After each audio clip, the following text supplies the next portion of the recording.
Greetings, nerds. This is Scene and Nerd. I'm your host, Sarah Belmont, and with me, as always, is our Mr. Producer, Will Polk. How are you doing tonight, Will? Doing very well, Sarah. How you doing this evening? I'm good. I'm doing That's good on a Monday. Yeah, it is a Monday, and I know we decided to jump right in. I know I'm doing some travel plans later in the week, so wanted to get get our thoughts out there in the interwebs about The Last of Us and Andor. Yep. And like tonight, we're wrapping up Andor, and next week we will return to our usual Tuesday time slot and share our thoughts about the season 2 finale of The Last of Us. As we just finished watching The Last of Us season 2, episode 6, The Price. Joel surprises Ellie for her birthday years later, and Ellie prepares to confront Joel about her past. So, Will, Yeah. I I like am starting to become obsessed with Last of Us cold opens. Yes, me too. I just and it's the perfect way. I'm not a big fan of like chronologically going and this happens, but the way these episodes have been written, there's like, to me, I find it's more easy to do that, especially this episode, and we'll get into that. But this cold Yeah. open, this one stands out too because it's not from the game. Nope. Nope. This. But and honestly, the past 3 haven't been from the game. Yeah. Yeah.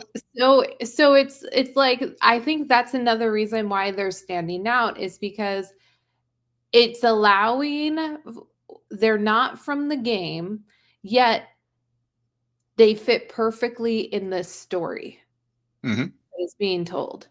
And so the cold open that we're talking about is young Joel and Tommy find themselves, well, Tommy finds himself in some trouble, which leads to a confrontation between Joel and his father, mainly about why are you hitting us so much?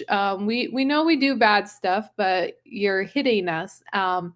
But during the conversation, the father, who's also a police officer, it's noted, um, basically explains how, yeah, he hits them, but he does not hit them as hard as his dad hit him. Hmm. Um, and and then in an in an in another way, the conversation is also about protection and how you're trying to take care of those people you love. And so it's really interesting. It's a really good setup. It of course leads to the line, when it's your turn, I hope you do a little bit better than me, which goes at the end. But so, Will, what were your thoughts about this opening scene between a very young Joel and his father? Yeah. So to your point about the cold opens, it really does. I think it really helps to set the tone for these episodes and Mhm. what is going to be the overarching theme of, well, really it's really just a theme of some of the lessons and uh, things that have happened with our characters up to this point. Yeah, and like, for example, we when we get the first cold open, when they're in, when we get Isaac's backstory, really illustrates the double LF and all the things going on in Seattle, and how, in the post-apocalyptic world, how the structure is in in that city. Last week we had the cold open that really it has another parent having to deal with a situation where their child is in a is been put is in a has to make a hard choice, and the decision that the parent and the child, as far as the agency her son had to make the decision.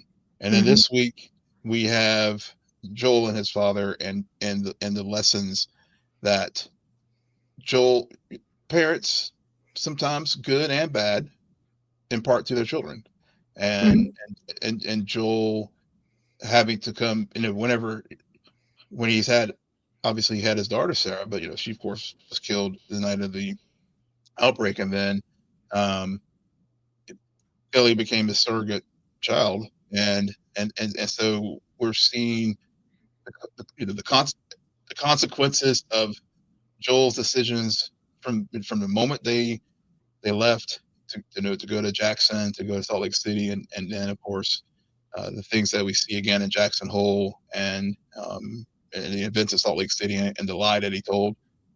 We've seen the consequences of that, and how, like you said, as Joel's father told Joel, that hope you do a little better than me. At the end of the episode, we do get that with Joel. So as far as how he tried to differentiate himself from his father, so all these Mhm. cold opens really just, I think, help pull me into these stories, because as I mentioned on our show last week, and I know that for episode 5, kind of like I got to that place where I was just like, oh, I'm really missing Joel, and it was really pronounced to me as far as like how the show's been different with him gone. But this week with the flashbacks, uh, it, it, it, it, it it pulled me back in, and it worked.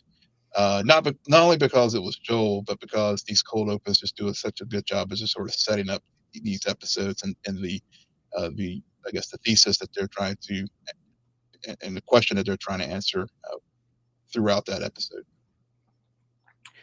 Um, yeah, yeah. Last week is a stretch on that, but I understand with Yeah.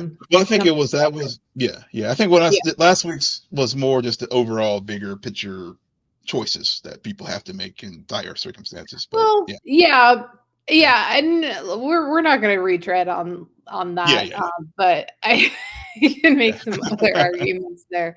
yeah, yeah. So let's stick to this episode Yeah, and move sorry. on Yeah. to the first flashback, which is Ellie's 15th birthday, and we find out that this occurred 2 months after they had first arrived in Jackson, or returned to Jackson after the events of Salt Lake City.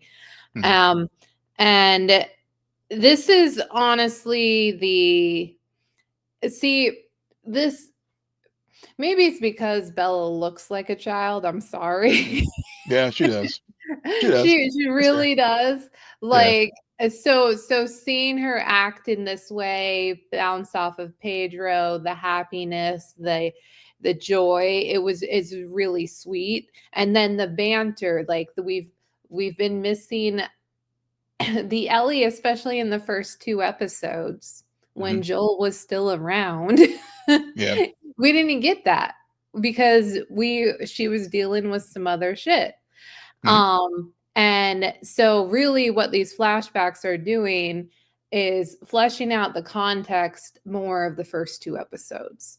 Yeah. Um, and filling in some holes. Last week though, we saw Ellie pick up a guitar and start to play it, and she started to sing a song, and then on her 15th birthday, that song that she started to play and stopped very abruptly was Future Days. And we see Pedro play it as Joel in this episode and sing it to her. Hmm. Apparently, he was very nervous about this scene. Yeah. I can understand why. Yeah. I know they talked. I was listening to the uh, after show podcast that Troy Baker and Mhm. Neil and Craig, and they were talking about that, and how both they didn't want to speak for Pedro, but then they did mention that he was, and Troy was Baker was like, oh, I was nervous too when I had to do this scene in the game.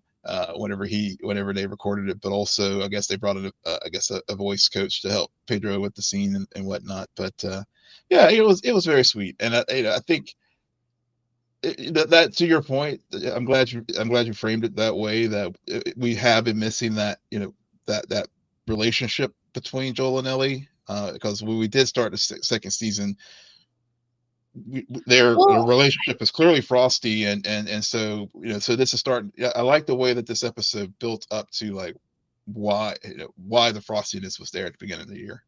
Right, right. Um, okay, I want to make sure we return to that, but Yeah. we also we're also they're contextualizing other things beyond just the birthdays and the dynamic between Joel and Ellie. Like we hear about the burn and where the Mhm. tattoo comes from, but in the events of these birthdays, we actually see the it play out because Mhm. on her 15th birthday, that's around the time when she first purposely burns her hand, her arm, Mhm. to because she really wanted to wear short sleeves again. And I think that why they decided to contextualize that is because they didn't want to really belabor we're dealing with somebody who's going through the teenage years, right? Mhm. Mhm. And so on top of all of the hormonal changes, it's also a questioning of who am I? Why am I here? Like identity and all of that. Now, on one hand, Ellie knows who she is, but Mhm. on the other hand, because of the events of Salt Lake City, and there's a doubt that's a seed of doubt that has been planted, it's evolving and manifesting in these different ways with and so her wanting to wear sleeves again, it's like I want to be able to be honest with people and to tell Mhm. them the truth. Like I don't want to lie anymore, even though I feel like I'm kind of a part of this lie that I don't really know what we're lying about. But I Yeah. do, but I don't. And I don't understand. So it's a very interesting thing. And on the flip side, you also have like I don't know for sure how old Sarah was in that first episode. So a part of me also gets the impression that yeah, Joel had a daughter. He did Mhm. not experience or get very far into the teenage years. Yeah. I think that's fair. I mean, I really do think that's fair, Yeah. especially as things sort of progress and as Ellie gets older. Yeah, yeah, like the birds and bees, and he's also Joel, you don't understand women. And as much as you may know Ellie or think you know Ellie, there's also a side you don't. Yep. So, Yeah. um, anything you want to talk about specifically with this flashback to the 15th birthday? No, I think that really, I think you really hit the nail on the head with it. I mean, I think it's just this is where Bella's looking young, even though I think she's what I think she in real life she's what 22. Yeah, yeah, she's Yeah. she's older. She just I has mean, a excuse baby me. face. Yeah, yeah. Let me apologize. Let me correct that. They are 22. I want to be respectful of her of their pronouns. But yeah. Yeah. So yeah. So that really does play well to the Ellie's 15 scenes. And I was even thinking, as I was watching episode, I was just thinking that maybe not consciously, but it did like now that you raised it, I was like, yeah, that's why this is actually is working so well because of it was it was almost it feel like in some regards pulling back to the first seasons that Yeah. where that relationship that I missed.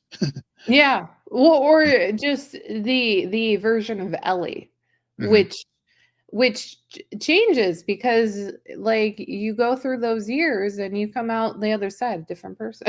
Yeah, Almost. you do. I mean, it's a lot to go through. It Um, is. It is dealing with. especially like I just want to belabor this point a little bit. Like she knows she likes girl. Like the Yeah. sexually Hmm. her sexual identity knows for sure. Hmm. But and so I find it humorous that they kind of use that as a joke Yeah. or throughout these three when really it's more about purpose and why is she here and she's questioning other things like there's a maturity also going on simultaneously but Yeah. um to continue on the Joy Fest, and I do remember this cutscene very Hmm. vividly. Um, so I was just like I had a big grin on my face during this whole sequence on her 16th birthday, where Joel basically allows her to fulfill her dream of going into space. What are your thoughts about this? And you yourself being a father, and I'm sorry, Will, but this gift, Yeah.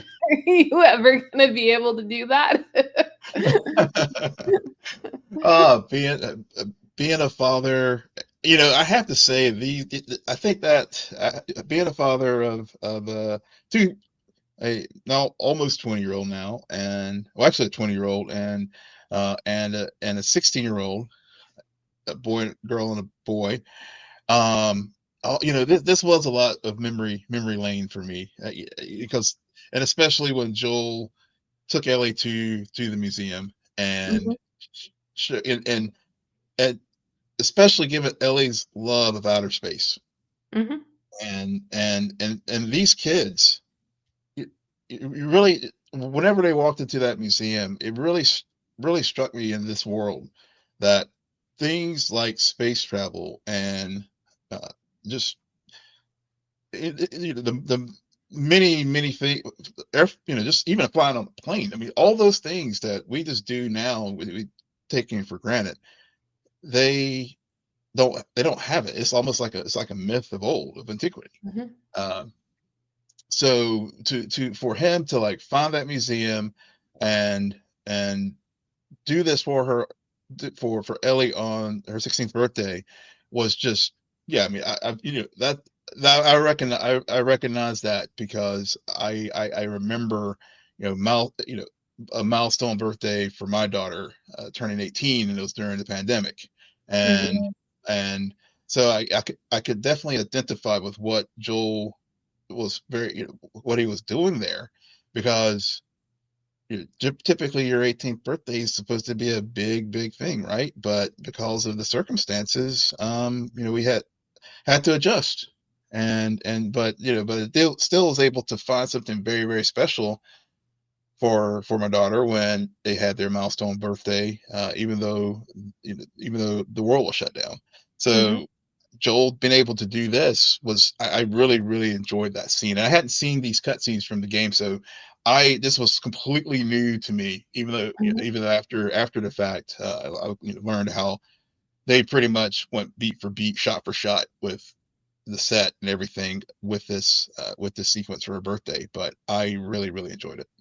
Yeah, yeah, and going to the museum, or to see the dinosaurs when we start to get the first Mm, sex conversation, yeah. because for some reason Joel thinks that Ellie fancies Jesse, Yep. which is hilarious. Which is Yep. okay, Yeah. okay, Yeah. um, Oh yeah. We which all parents have been there in some form or fashion. and I like how they just plant that seed, and you think like, okay, that subject's gonna die, but no, 1 year later he catches her, not only in bed with Mel, but also Yeah. Mel gave her the tattoo to cover the scar. And I And, just and the the joint. I oh what? And the doogie. The joint.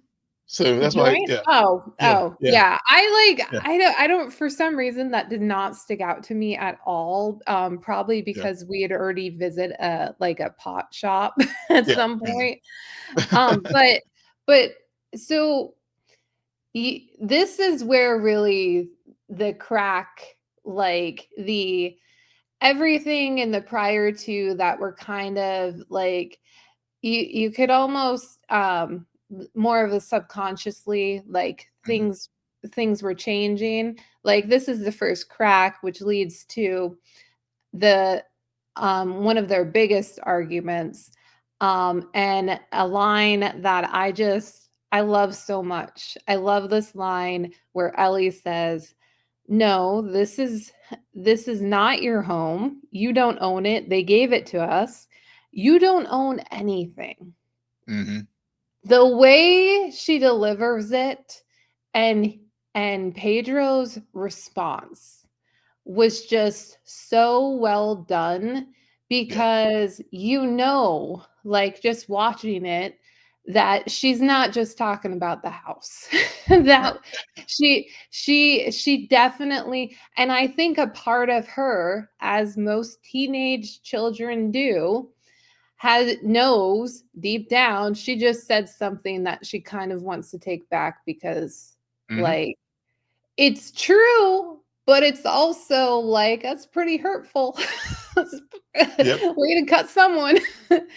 And Oh yeah. yeah, and it's just, but it's also like, she's again trying to figure out, like, you're not my dad, and I also am not your daughter. Like, also, you can't act like I am Sarah. Mm-hmm. Mm-hmm. So she's trying to set boundaries, in a very teenage way. And this also, this escalation of the argument leads to, um, the how Ellie ends up in the garage, to begin with, because Yeah. that seems like a, healthy thing to do. Yeah. Kind of, more of like, okay, compromise here. I'm gonna Yeah. get my own space, but I'm still connected to your house. Yep. I'm Yeah. Like. nearby, but it's Yep. mine. Yeah.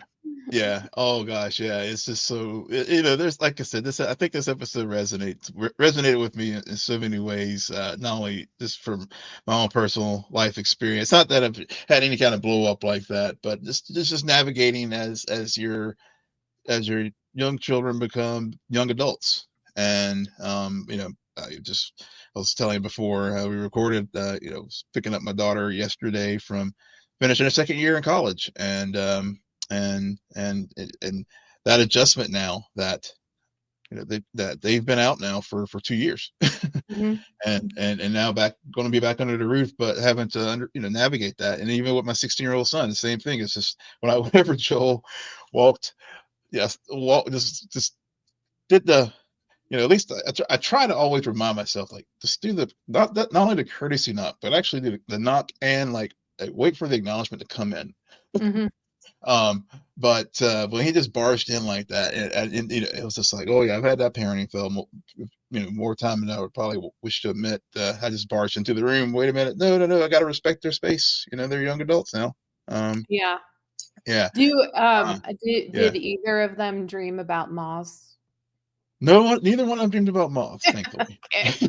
Or shared any dreams? Or shared any dreams about moths or anything like that. Yeah, which again, to your point, is like Joel thinking that whenever he had that conversation with Gail in the shop, Mhm. it was, it gets to your point again too. It's just like he thinks he knows what's going on, but it is, even in this post-apocalyptic world, the parent thinking they're in the know is it still pervades. Well, Yeah. it's almost like, why, it's the optimistic perspective. Mm. Yeah. It's a dream. She's obsessed with Moss. Mhm. Okay. The only Mhm. thing I know, I think subconsciously he knew, like, Yeah. butterflies relate to changing and growing up Yeah. and all of that. But I think he didn't want to think about what the alternative was. Yeah. Like, Yeah. again, he through all of this, there's a complete there's also nothing that is shown Mhm. that Salt Lake City is weighing on him at all. Right. Right. It's an event of the past. It happened, he's moved on, Mhm. and he is trying, whether consciously or subconsciously, is trying to make sure Ellie's moving on too. Yeah. So the fact, and again, I like this scene with Gail, which sets up the next flashback, that we all kind of knew was coming. But again, like with this whole Eugene of it all. Yeah. From the beginning, I've been like, yeah, Eugene, like this Yeah. character, That's like correct. Gail and like they weren't really around. So now I I I feel like the more I think about this season as a whole, Mhm. the more I think that what is happening is that in the first season, we had in episode 3 a full episode dedicated to two characters who were not Ellie and Joel, Mhm. but told a story that was so relatable and then tied it to the journey of Ellie and Joel that you didn't feel like it was wasted time. You just was like, it was like a small portrait, a small story within this larger story. Yeah. And I feel like this season, like there's at least two other not full episodes, but half of episodes where you kind of got the same thing last season. But I feel like in this season in particular, because because of because they are they had they're having to focus in so much on Ellie and Joel's relationship so that the revenge that Ellie is seeking is fully motivated. Mhm. Yeah. Yeah. And right now in this episode, we're also fully understanding all of her complex emotions that led up to her last day with Joel. Mhm. Like like they are trying to make sure that the world or the story does not feel as layered and complex, arguably, as last season does. Does that make Yeah. sense? That makes complete sense because I mean, this episode really, for me, it really listening to what your comments there, how this episode actually made this season better for me, Yeah, honestly. yeah, It did. it It did. should. And Yeah. I kind of figured it would because I knew one scene in particular. I was like, Yeah. okay, well, it's gonna like Oh, this. oh, yeah. Oh, yeah. Yeah, definitely the museum scene definitely that it definitely piqued my interest. I was locked in, but yeah, but whenever the 19th birthday, and I'm glad we're getting to pulling back in Eugene, but Ellie, whenever we start the season, Ellie is doing the training, and we get the night Mhm, their 19th her 19th birthday, and she gets to go on patrol, and again, to what I was saying earlier, is really trying to establish that Ellie is not a kid anymore. mhm, Joel started to treat Ellie as an adult, and I think goes back to what I was just saying about my kids and being young adults, and my daughter coming back from college. It's like, okay, I got the relationship. We all go through this. I'm dealing with it now as a parent, but also just remembering when I was 20 years old, and the relationship with my parents evolved, and I'm sure you with your parents. I mean, it's the same thing. And so I'm really liking how they're using these flashbacks. So I've seen some comments, like some folks, as far as some of the commentary out there, did we need to have the full flashbacks? Could these have been interspersed in other episodes? I think I think it having a standalone episode like this is actually a good thing, because to your point, what you were saying earlier, and now it just, as I said earlier, it just makes this season, to me, it has elevated this season for me. Whereas before, I was starting to, I was having some mixed feelings about it. mhm. Yeah. Yeah. Um, I think could these be like cold opens? Absolutely. Mm, There's so many ways you could have told this yeah. story, but I like the choice because it's different, Mhm. and I always feel like you need episodes in a season that fall out of um, the same structure. Yeah. Um, just because, and I feel like that's why our feelings about last week's episode were our feelings, is because we were getting to a point. It's like, okay, this is some more of the same. Where we're Yeah, you going, just said it. like Yeah, you yeah. need something to change it up, and I think that's important, and I also just the evolution of it all, like these flashbacks weaving in the Eugene, which we all knew there was going to be a flashback episode of Eugene. Now I am kind of grateful it wasn't a full Eugene episode. Yeah. Um and and I I really like how this all happens, because yes, again, Joel lies to Ellie. Mhm. But it's also the when Eugene is talking, like when he knows he's going to die and he's not getting his way, he can't go, like they're not taking him to go see Gail, and he says, "I'm dying. I'm terrified. I don't need a view. I need to see her face. Mhm. Please let that be the last thing I see."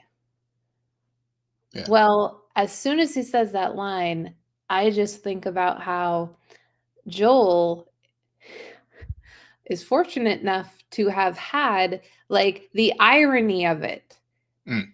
Joel was able to see Ellie as the Mhm. last face he'd seen, right? Yeah. Oh, yeah, Now yeah. think about the irony, because in last week's episode, both Nora and Dina at different points in time tells Ellie, "You should have never seen it." Like, Mhm. it's worse, not only how it happened, but the fact that you saw it. But the irony of that, like, for Joel, it was a blessing. Mhm. Like, I was just like, "Oh, that's fascinating." Yeah, yeah. Um, because in a way, like, well, so say Joel had done what Ellie had wanted, right? Mhm. Now now would Gail still be as pissed? Because she then would have had to seen, Yeah. if not Joel, someone else shoot him in front of her. Mhm. So, Oof, like, yeah. and I think at one point, I think later on, Ellie calls Joel selfish, Yeah. and it's just the need to have that loved one that you hold the closest, have that big connection to, wanting to see them as the last thing you see before you die. It's actually, that is selfish. It is. So I don't know, but Yeah. It is. I mean, and I don't think there's yeah, I don't know if there's a right or wrong answer here. I mean, I think yeah. it's because but I think, with Joel's decision, I think in every I think the through line though is Joel taking people's agency away. Yes. Yeah. Yeah. He made the choice Yeah. to do that, and ar arguably it was protocol, like, Yeah. and honestly, in this case, I kinda feel like it was the right one, I do too. but he also he didn't do a good job explaining to Ellie, Yeah. Yeah. like Yeah. the for me, you say take people's agency. I'm like, Joel just needs to learn how to not lie to Ellie. Okay. Yeah. I don't can he not Yeah. lie? Can he not lie? I mean, and I love, it's one of those it's one of those things, and it's hard because he loves her so much, and he has this, like, it is a very selfish thing because you do have this image of yourself built up in your head, and you don't want to disappoint. I know, Right. whether it's being a parent or in a relationship with someone or your friends or whoever. It's just like you have this thing, and confronting hard, you know hard choices or hard decisions and stuff. Some, you call yourself protecting that person by not, like Joel's trying to protect Gail in that moment whenever they get back to the camp, back to Jackson, Yeah. and but but sometimes you just gotta just Tell the truth. buckle up and tell the truth. And Mhm. Ellie calls him out on it. And I know it's funny with the I couldn't help but think when I was watching that scene. I did watch the preview last week for this week's episode. Mhm. Um, and how they edited that. You swore, and it Mhm. was actually this scene, not the torch scene that they were really, as far as the 5 years, I guess 5 years prior, where what Ellie was really referencing. But I think I think it was everything. I mean, at that point, Ellie. I think the other thing is with these flashbacks too is over time we were, and we even see that scene of Ellie and her once when she does move out of the house into the garage, Mhm. writing out the questions. Because Yeah. at that point she knew something, especially whenever they were like walking. I think it was when they were walking to the museum. They saw the fireflies, or maybe when they were out on patrol or No, something like when they were coming back coming from back. Yeah, yeah, from the museum yeah, and everything. Yeah, yeah, like I yeah. I I found it cute that she wrote down the questions, Mhm. thinking about how Yeah, Jesse told her right before the council meeting, yeah, "You need to write down your thoughts." yeah, Why? yeah. Because when you just say so I think, they did a good job about also not making tie-ins that you expect, Hmm. while also adding little things where you're just like, "Oh, so like the notes or, Hmm. just the dream conversation with Gail, Hmm. seeing Seth when, like, 2 months like, it recontextualizes their relationships with the other people within Jackson and Yeah. how they found themselves in Jackson. But that does bring us to the 9 months later. We see the dance hall scene, but most Hmm. importantly, we get the actual full last conversation between Joel and Ellie. And I need your 100% honesty, Will, Yeah. because I when we talked about the first episode Hmm. or the second episode, depending on which one, did you really think that there was no last conversation between Ellie and Joel and that she really did just like walk right by him and not come back? Oh gosh, I thought about when I was watching the scene. I was trying to remember our conversation about that the whole get down. I think if I recall, I want to say I was hopeful that there was one, but I wasn't sure. Okay. But Okay. yeah, if I recall, I don't think I wasn't sure if there was one, and I was just thinking how devastating if it was if they didn't have that opportunity to like to try to make amends. Yeah. Yeah. Um yeah. The I just the I go back and forth about this scene because there's a lot Hmm. of really good dialogue that I Yeah. love. Hmm. I will say, though, I did notice that some parts I thought it was better in the game Mm. from a performance-wise because Mm. there's something about pauses Hmm. where Ashley Johnson in the game, she when she did this scene, I remember feeling a lot more, like, unsure, and just her delivery, there was a lot more like, "I'm saying this, but I'm still questioning, like, I'm halfway, like, you're gonna have to meet me where I am." Like, when she says, "I'll try," like, there's a longer pause with the, like, "I don't Mm. think I can forgive you for this." And then, "But I'll try." Like, there's a Yeah. pause, and I feel like, Bella rushed it, Mm. in my opinion, that took it a little bit out of there, and then I feel like they cut way too, like, I just wish that for this final exchange there had been some more silence, Mm, to really let the words hit, and the processing of the finally the truth. Now, mhm. on the flip side, freaking Pedro, Oh god, like, yeah.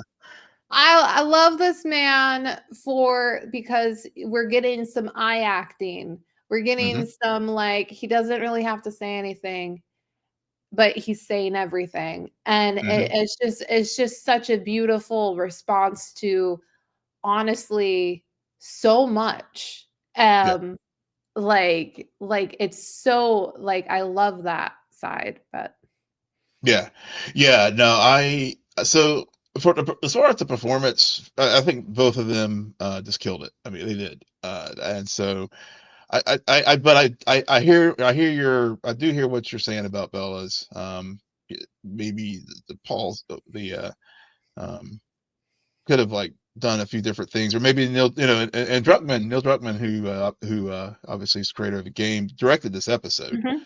Um, so maybe he was just trying to, for live action, directed it a little different from, to distinguish it from the game, because didn't this scene, that I know that in the game, if I recall, it isn't this the very last scene in part two? No. Okay, I thought, No. yeah, No, no, I no. thought it was, No, yeah, no, no, not or part 2. Nope, nope. No, okay. no, we're far from the final scene of part 2. Okay. Well, no, but or maybe I think, or maybe it's like, or something about, because I remember them talking about it. They depart. It was a departure from how it was, like, done in the game. I Right. I I'm pretty sure it is shown later in the game, Mhm. but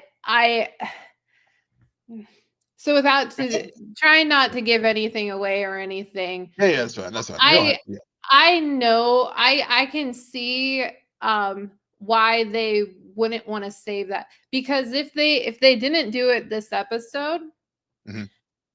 how would you feel about having to wait another year and a Oh half? god, I'll be pissed off. Yeah, And I'll be also, so. that wouldn't be the first episode. You'd be talking about, Yeah, like, I yeah, they chose to, like, I can understand in terms of what they're trying to do this season, mhm, why they would want to do that early and not hold that back. yeah, yeah. So that makes sense, Got it. Yeah, but but yeah. yeah, but getting back to just all the things going on with between Joel and Ellie, taken out of the production pieces of it, but just the scene itself.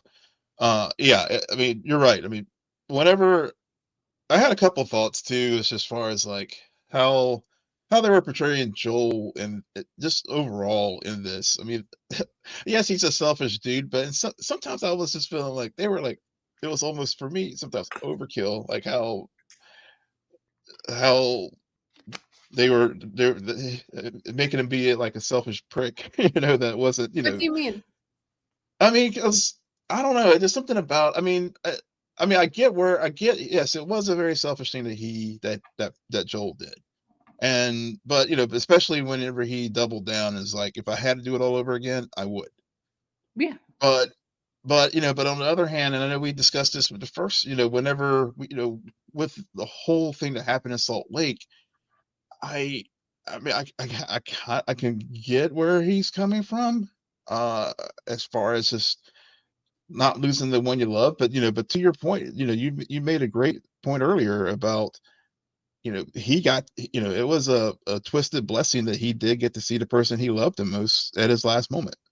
Yeah. So yeah, so it was just a He very complex thing. But at the end of the day, him, when she gave him that last opportunity to finally tell the truth, as hard as it was for him to do it, he did, and pulling it back to the cold open, he did do a little better than his father did.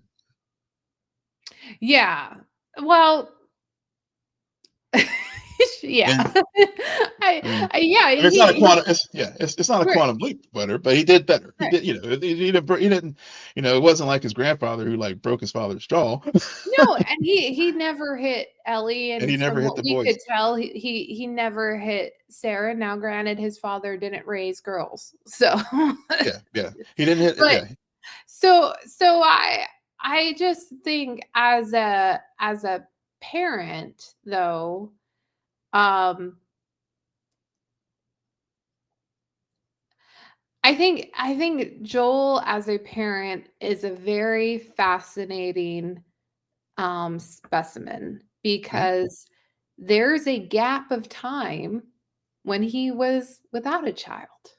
yeah, So there's like a nuance here where, and something that again why we have an entire episode dedicated to these flashbacks and specifically zeroing in on this relationship, because we haven't seen this relationship in 3 episodes, and when we mhm, got it in the first 2 episodes, it was fractured. And and there's also like this making sure the audience knows, no, they were not biologically related, mhm, but for mhm, all intents and purposes what they gone through and the protection and the love, especially from Joel to Ellie, that was paternal. yeah, And for all intents, and I love that he says that, like, you I love you in a way that you can never understand yeah, yeah, until you have one of your own. yeah, And so to juxtapose that now, thinking in present day, that scene, I'm gonna be a dad. yeah, like yeah, like they're doing a lot of really good parallels here, mhm, with the past, present, and future. yeah, And yeah, so and that's like to say, but I would like to try, cut to present day Seattle, and Ellie is walking away from the hospital. Yeah, she's walking in dead of night, and we know there's WLF all over the place, and yet she's clearly just walking yeah. after probably killing Nora and probably a few others to get out of there. Yeah. Please make that right, Neil, because that bothers me so much. That's like you were saying last week with Andor with Syril, all the laser bolts flying around and he's somehow making it through. Right, it Yeah. is, and there's a lot of last week's episode of Last of Us where I was just like, "That's convenience, convenience there Yep. too, convenience." Yep. Yep. But we're seeing present day, even again, even the bad lessons a parent wants to give, or Mhm. like the bad things, they do pass down. Get it. So, Yeah. and Ellie is in protection mode. Like she is in, I'm getting my revenge. I don't Mhm. care who's in front of me, and Yeah. I'm going to kill you all. Yep. So Yep. yeah, which again, like if she had to do it all over again, she'd still go and kill Nora. She Like, would. she has She would. no guilt about that. But No. Yeah. all right, well, that sets us up for the final episode that we will talk about next week. And that brings us to the final 3 episodes of Andor season 2. We have episode 10, Make It Stop, episode 11, Who Else Knows, and episode 12, Jeddah Kybro Urso. Kybra. Kyber? Kyber. Yeah. Kyber. Kyber. Kyber. Yeah. Kyber. Yeah. Yeah. Yeah. The Kyber crystal. Yeah. Yeah. Yeah. Will, what did you think about the last 3 episodes of Andor? Oh gosh. Yeah, as you can imagine, I absolutely loved these episodes. It really, to me, was like it was a final. It was in some respect, yes, it was a series finale, but also to me, also felt like a penultimate episode too, because the final, season or series finale is clearly Rogue One, but for the 3 episode chapter, just keeping it back to to these 3 episodes, it to me it did what it needed to do, which is all these characters that we have been introduced to the last 2 seasons. We do, we get their stories. We see the ramifications of all of the decisions that were made. We get episode 10, which I think 10 and the final are the 2 ones that stand out to me. 11 was also very good. Don't get me wrong. And I think I think people probably seen the IMD database. I think it was like the first show, at least as of when I saw it over the weekend, it had like 5 episodes in a row with 9.5s or higher as far as the audience scores. But just for me personally, I love this arc, and I did, as you probably won't be surprised, Sarah. As soon as I finished episode 12, I went straight into Rogue One. I did, and Rogue One, I will say, does hit differently now after watching this series in a good way. Well, somebody told me that in about 2 weeks, we were Hmm. gonna watch Rogue One and talk about it on the show, so Yeah. I didn't go in, even though I kind of wanted to just throw it on and have it in the background, Mm, but I didn't. yeah. I couldn't help it. I was so I needed more after I finished the finale. I did. I was just like, even though it's like late, but I was just so pumped, especially with the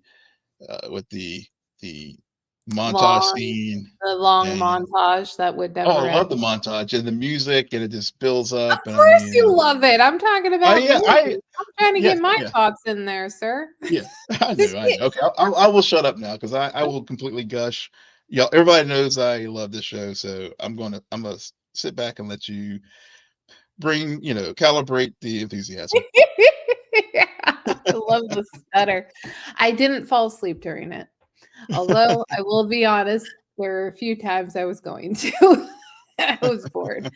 Um, yeah, so having just admitted that a part of me did wanna throw on Rogue One right after watching the last episode, yeah, the series and especially these last 3 episodes did what they were supposed to do and intended to do. Did I enjoy watching them? It was alright. I am just I just felt like the first episode, episode 10, Make It Stop, was interesting because I was Mhm, not expecting to see Luthen's swan song, as I call it. mm, I call this mm, episode Luthen's swan song, mhm, because we get his flashbacks and then also Klyea. We get so much more Klyea, and I've just been like, girl, you've been around, but if I knew you were this interesting, why haven't we been shown more of you from the start? Like, I would like to be more invested in you, but I'm getting it a lot at the end. And I think that's like a little bit of my problem.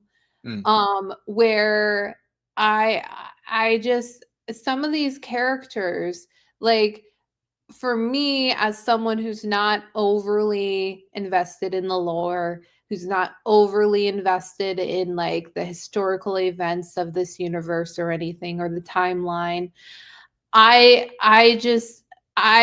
finding that there were a lot of really interesting characters and I'm just like, why couldn't we spend more time exploring them? Or I would feel more attached because by the end mm. of it, Luthen, I didn't even feel that attached to. Really? Um, yeah, yeah, Mm, and yet he's a fascinating character who I just wish we had felt. I don't know. I don't know. What also took me out of it a little bit is I felt like I kept predicting deaths. Like, well, I just I just was like, okay, and Luthen's gonna kill that guy. Yep, that's gonna happen. And then this is gonna happen. And then it just started to be like, okay, can we at least can somebody continue to live? But well, a lot of people actually. So I take a little bit. So I had the opposite. I was I was actually a couple things. One, I think Klyea was an interesting character throughout. I will say, I think I think the back half of the second season did, because did give her, showed more as far as their relationship, so that whenever episode 10 does happen, you do see it really, to me, it fleshed out like her true role in as far as keeping things tidy with the rebellion. You know, because as I watched it, especially like whenever she was, in their last moments together, whenever he told her to, like, she told him to, like, tuck in your shirt before Dedra showed up, and and all that kind of stuff. To me, it was, and even thinking back to some of the spycraft, and and some key conversations she had with Cassian, I think she played a pretty important role, to me at least.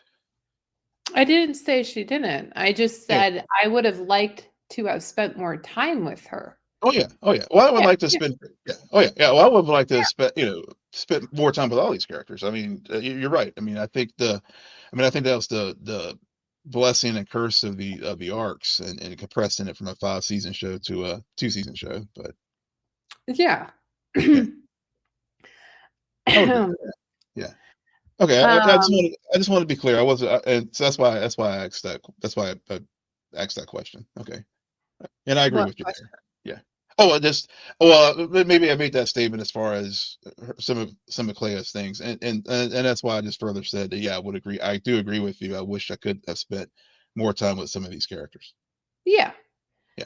Um, what else do Yeah.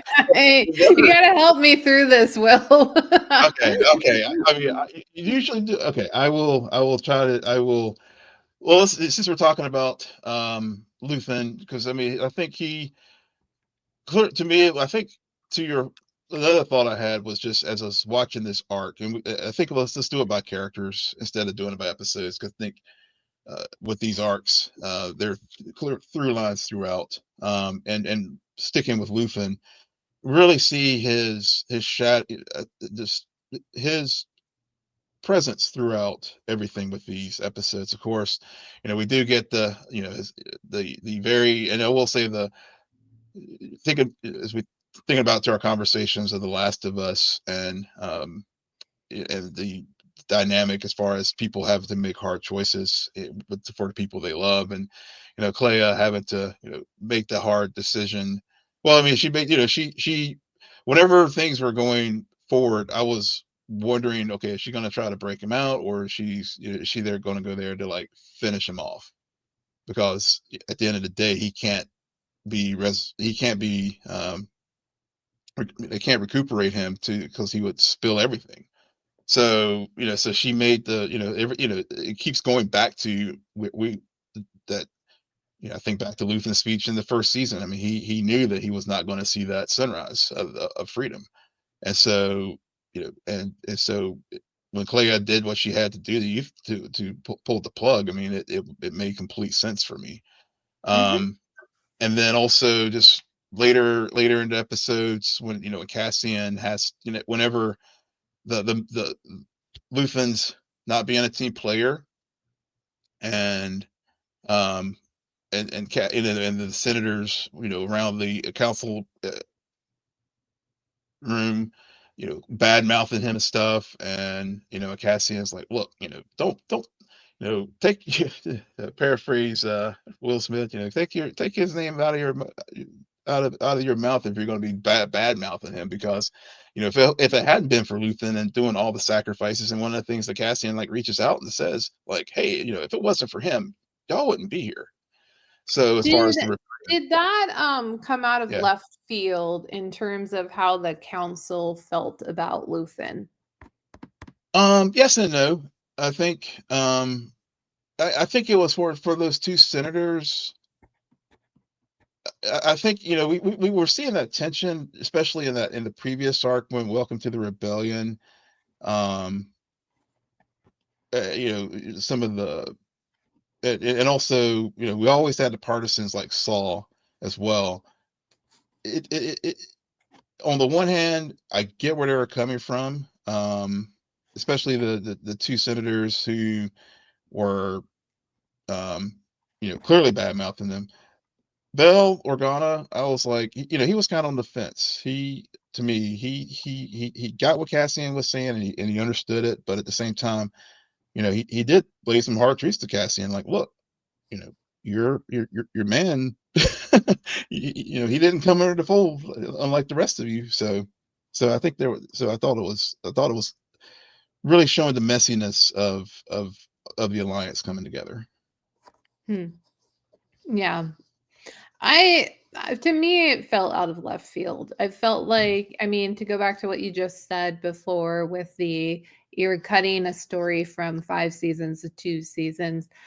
Like, I understand why they had to kind of make him an outsider and the coruscant of it all, and him, and s I get the only person who I bought any of it from was Mon Mothma, Mhm. but that's Mhm. also because we spent multiple episodes seeing their dynamic, Yeah. and this season in particular, from the first episode with, or the first 3 episodes with her having like, him killing her closest, oldest friend Mhm. because of that, like, I and then leading to the welcome and the tension between them throughout Welcome to the Rebellion episode, like, I understand her. The others, I was just like, "Wha what?" Yeah. Well, Like, I it just for me as a viewer, there was a disconnect there. That's all I'm saying. That's just how I feel about it. yeah, I mean, I think there. Well, for me, and maybe this is just our level of engagement with this show.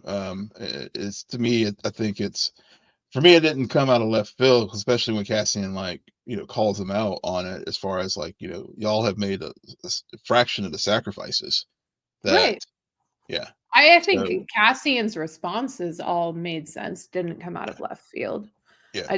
I thought, like, I was just like, "Well, how did any of this happen? Like, we've been told Luthen's the mastermind for this whole time. Like, why are you guys acting like he's a traitor?" So, I don't know, it just felt weird to me. But Mm, it also did allow them, or allow a interesting, hesitation for or Klyea, who with the flashback episode, we mhm, see Klyea as a young girl, where I felt more these 3 episodes, what I took interest in is like I've never questioned, why is Klyea involved in this? mhm, Like, mhm, what drew her to the cause? And I don't know if this is about making hard choices, but it's about the reality is you are never going to have that normal life, and it's the exact same thing that Bix and Cassian were arguing about mhm, in the first episode. yeah, And you're throwing this away, and you're also causing some of the chaos and the destruction and everything. Like, you're you're contributing to it. You're a co-conspirator, whether you like it or yeah, not.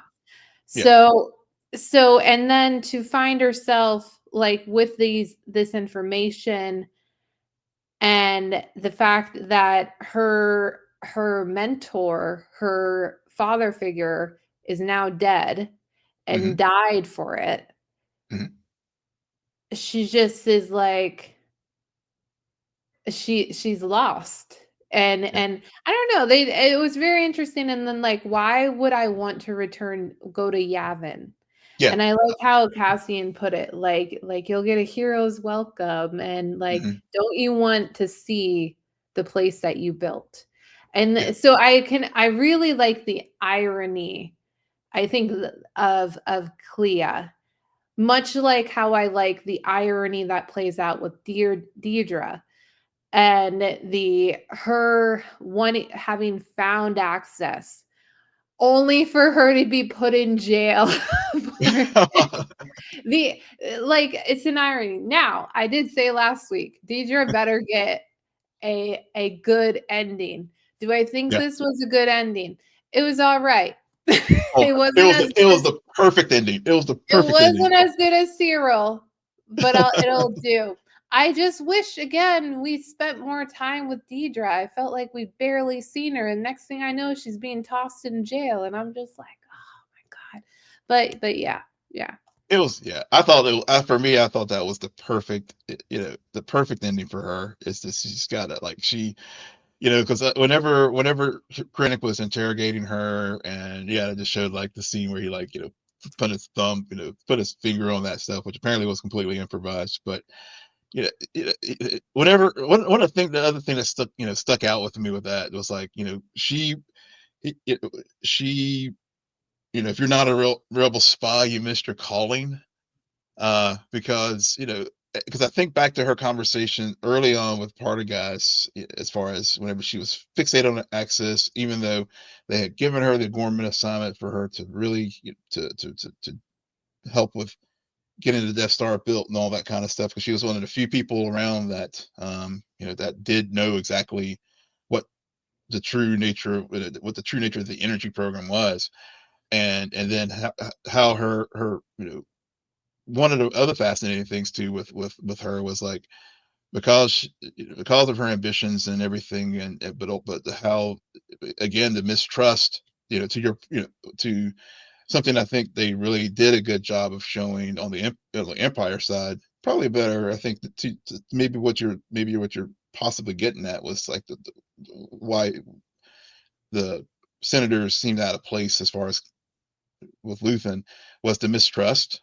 Because I think they did do with the ISB, um, they really did have that dynamic. Thinking back to the first season with Dedra and what was his name, Bissell, or I can't remember the other agent, but um, her pushing back to Krennic was like, I had to become a scavenger because y'all didn't like, um, you turned me into one. I really thought that line really resonated with me whenever she and Krennic were going back and forth. yeah, yeah. It was a good scene. I like Mm. all of Deidre's scenes Yeah, always.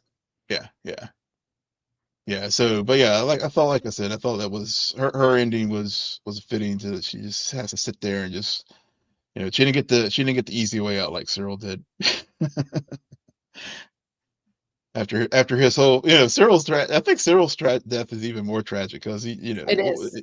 yeah, It is because it yeah, was his whole life too. yeah, yeah. I mean, his whole in that span of like that in Gorba, his everything just came crashing down, and then when Cassian just does the "Who are you?" that was just, yeah, yeah. I think Cyril's of the characters that came out of this show. I think he was definitely one of the ones that somehow I ended up. I was really sympathetic. I had I was he was sympathetic to me. I sneakily like Syril. Yeah, Yeah. yeah. Uh, Um, Yeah, but then the rest of it too, as far as what Partagas, whenever his, speaking of people's endings, and I really like the scene with the whenever he's like, I had to collect my thoughts, and as soon as he said that, to your point, I mean, yeah, we knew where that was going. But also whenever the stormtroopers were, heard the shot, and Largent was like, nope, nope, so just I don't know if it was trying to protect what dignity Partagas had left, or what, but I thought that was a yeah, I good didn't ending for him. understand that. Mm. So he was gonna get blamed for something? Yeah, well, because Dedra, yeah, the whole ISB basically, like, you know, and they set it up with earlier on when Krennic and Partagas were talking Yeah. after, yeah, because Oh, Luthen, because it they failed to stop the, yeah, get Klyea, and that's yeah, really where okay. yeah, Okay. yeah, Yeah, the yeah, whole, that makes sense. It was yeah, just an awkward yeah, yeah, it they set came it up earlier, yeah. awkward. Yeah. Yeah, yeah, yeah. So whenever the whole thing, because that's when Partagas throws it back to Krennic, save the speech for Palpatine. Yeah, yeah. So that was that whole context there. So Yeah. yeah, so yeah, yeah.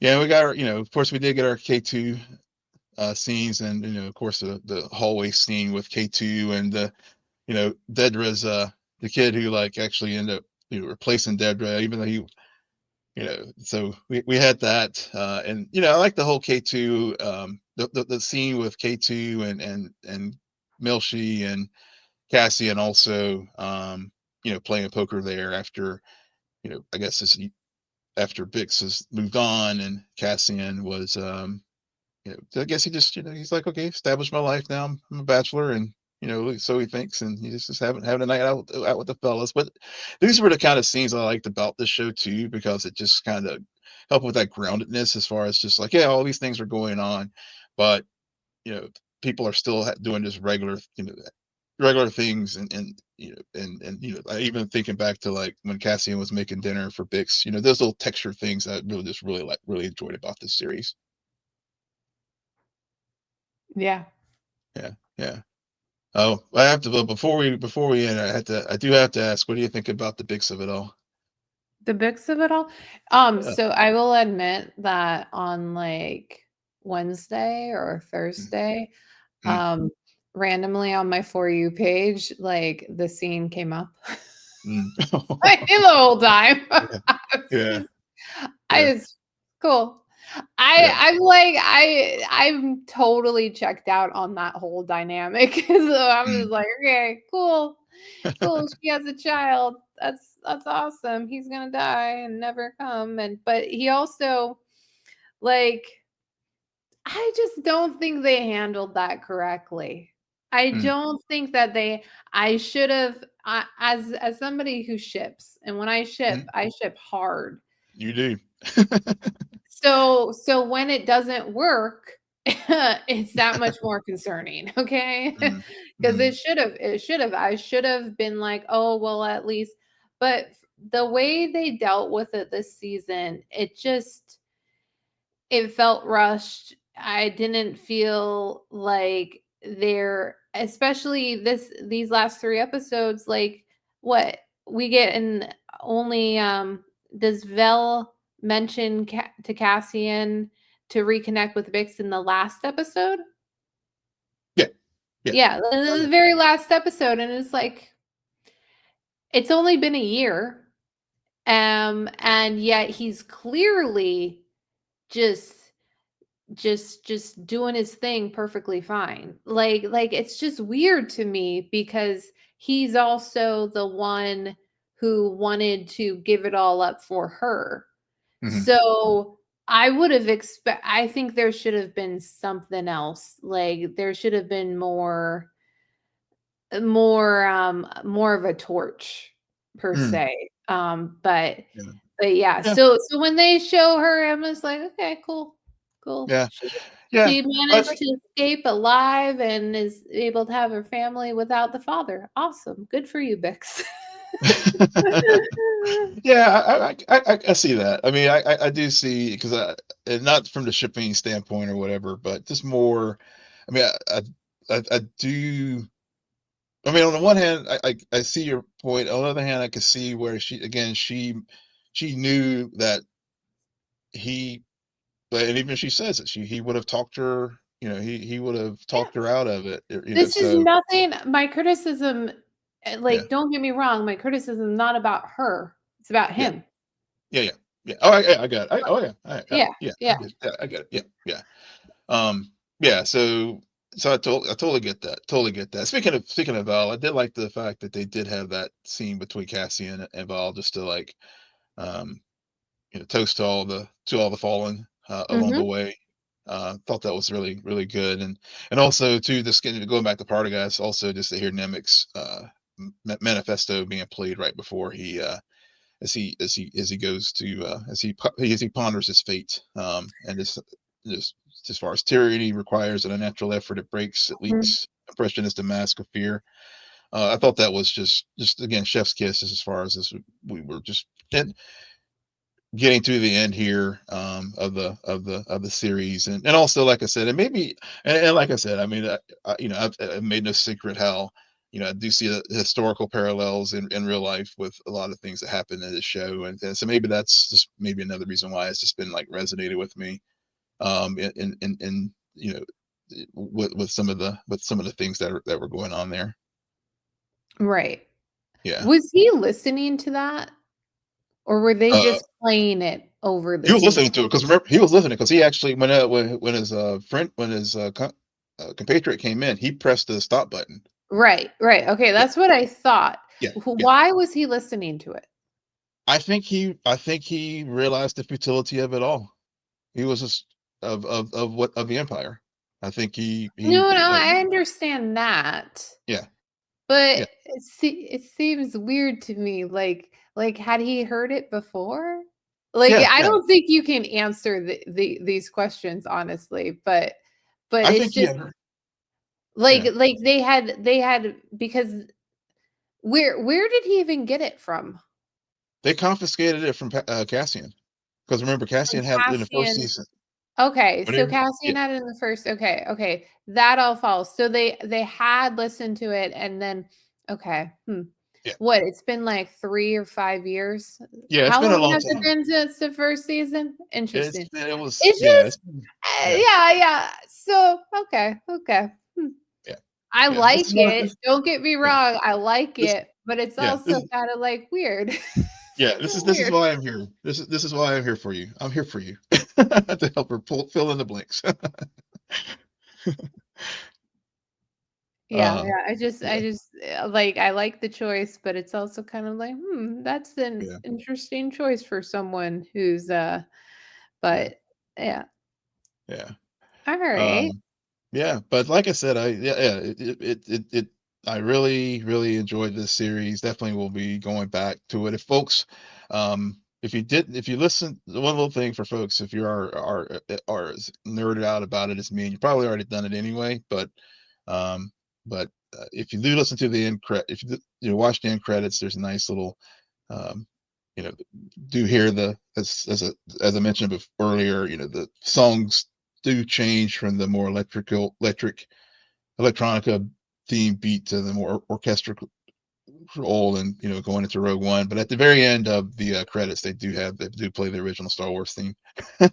Mm, so just nice. for those folks who are uh, yeah. So just wanted to drop that for folks. Alright, well, on that note, Will, why don't you tell our listeners where they can find you? Yes, you can find me on all the socials at Will M Polk, WILLMPOLK. And you can find me there too at SJ Belmont, SJBELMONT. Please follow our crew on X, formerly known as Twitter, at Scene and Nerd, on Blue Sky. And friend us on Facebook, follow us on Instagram and Threads at scene_n_nerd, and visit our website, www.sceneandnerdpodcast.com. But most importantly, rate, follow, and comment on Apple Podcasts, Spotify, YouTube, or wherever you get your podcasts. Good night, Geek Out. You're welcome.